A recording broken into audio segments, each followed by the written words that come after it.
Kindly recite Surah Fatiha for the grandfather of Meherban Ali, Sayyid Hussain Shah Shamsi Sabzawari Tabrizi. ایک مرتبہ امام علی علیہ السلام کی خدمت میں ایک شخص حاضر ہوا اور دست ادب کو جوڑ کے عرض کرنے لگا، یا علی، وہ کون سا شخص ہے جس سے انسان کو بچنا چاہیے؟ بس یہ کہنا تھا تو امام علی علیہ السلام نے فرمایا، اے شخص، یاد رکھنا، انسان کی زندگی کے لیے سب سے بڑی نعمت امید ہے۔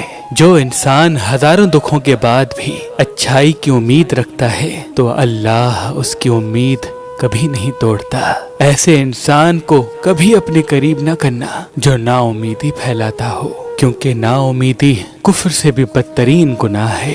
دیکھو کتنا کریم ہے وہ اللہ جو سوئے ہوئے پرندوں کو بھی درخت سے گرنے نہیں دیتا۔ کتنا کریم ہے وہ اللہ جو ہر رات کے بعد دن کی امید دکھاتا ہے۔ میں نے اللہ کے رسول سے سنا کہ اللہ دکھ اس لیے عطا کرتا ہے تاکہ انسان ان دکھوں سے سبق حاصل کرے۔ تبھی اللہ والے غم زدہ انسانوں میں امید جگاتے ہیں تاکہ انسان کو جینے کا سہارا ملے، اور شیطان والے انسانوں میں نا امیدی جگاتے ہیں تاکہ کوئی اس انسان سے آگے نہ بڑھ سکے۔ یاد رکھنا، جو دوست تمہیں نا امیدی کا درس دے تو سمجھ جانا وہ تمہارا دوست نہیں بلکہ تمہارا سب سے بڑا دشمن ہے۔